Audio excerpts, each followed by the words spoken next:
Em março de 2021, a Ucrânia adotou uma nova estratégia militar. Este documento é quase inteiramente dedicado ao confronto com a Rússia. Visa atrair estados estrangeiros para o conflito com o nosso país.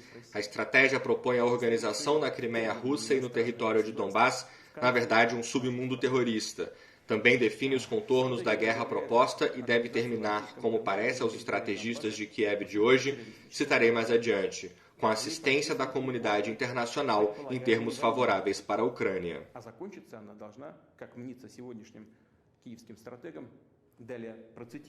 E também, como dizem hoje em Kiev, também cito aqui, ouçam com atenção, por favor, com apoio militar da comunidade mundial no confronto geopolítico com a Federação da Rússia. Na verdade, isso nada mais é do que preparação para hostilidades contra nosso país, contra a Rússia. Também sabemos que já houve declarações de que a Ucrânia vai criar suas próprias armas nucleares e isso não é papo furado.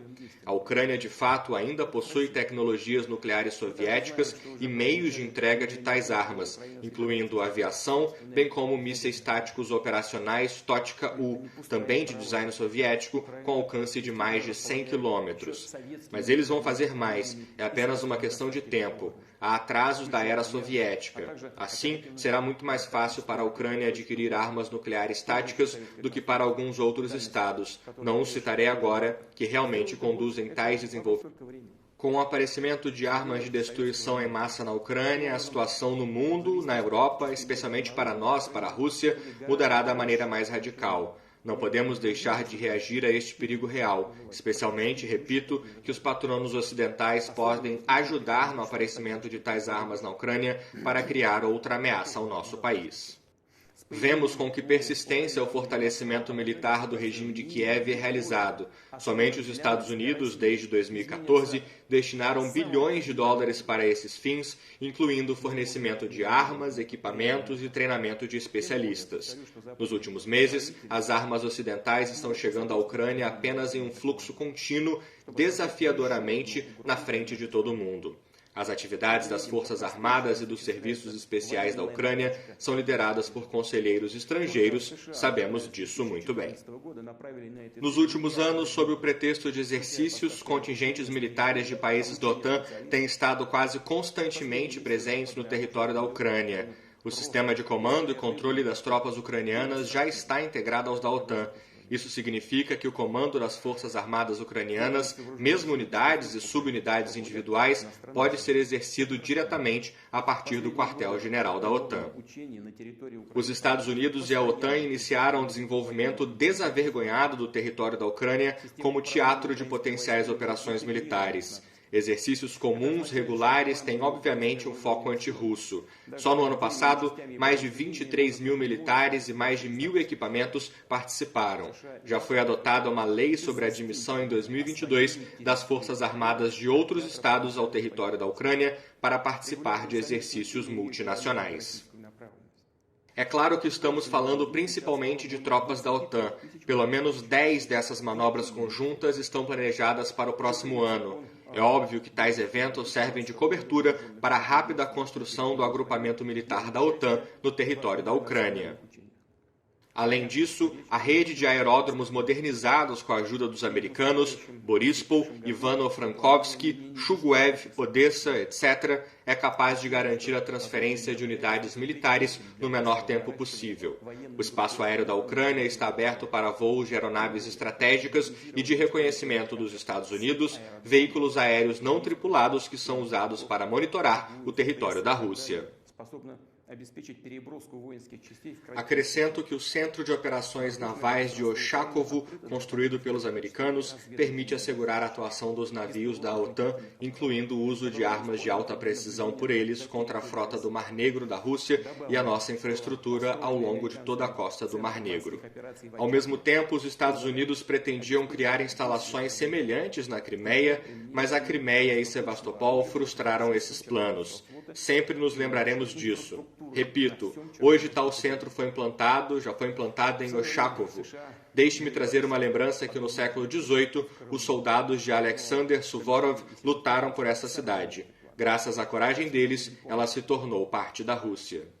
Então, no século XVIII, as terras da região do Mar Negro, anexadas à Rússia como resultado das guerras com o Império Otomano, foram chamadas de Novorossia.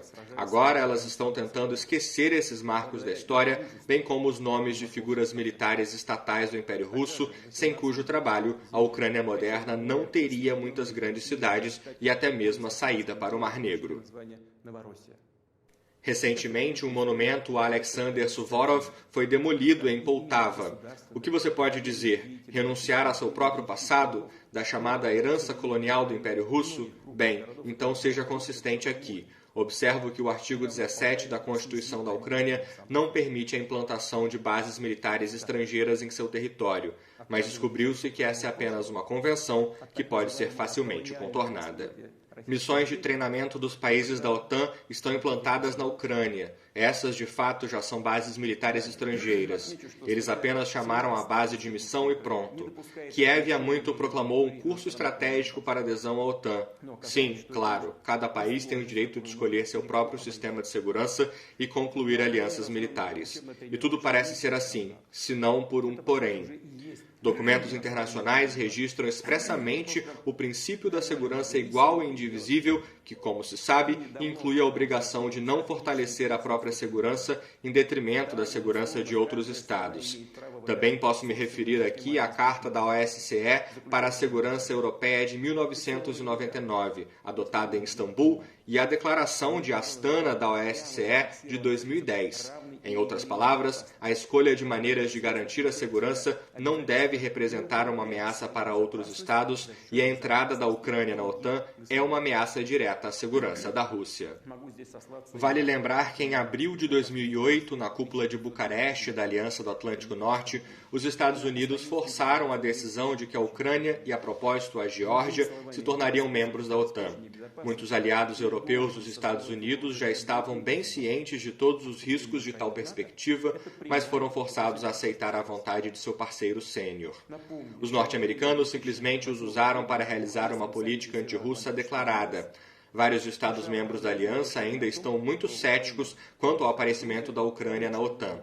Ao mesmo tempo, algumas capitais europeias nos dizem: por que vocês se preocupam? Isso não vai acontecer literalmente amanhã. Na verdade, nossos parceiros americanos também estão falando sobre isso. Bom, respondemos, não amanhã, então depois de amanhã. O que isso muda na perspectiva histórica? Basicamente nada.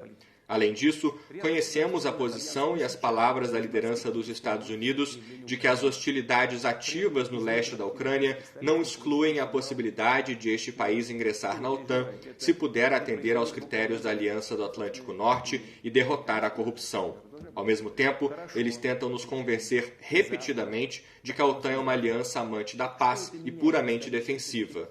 Ou seja, não há ameaças para a Rússia. Mais uma vez, eles se oferecem para dar uma palavra, mas sabemos o valor real de tais palavras.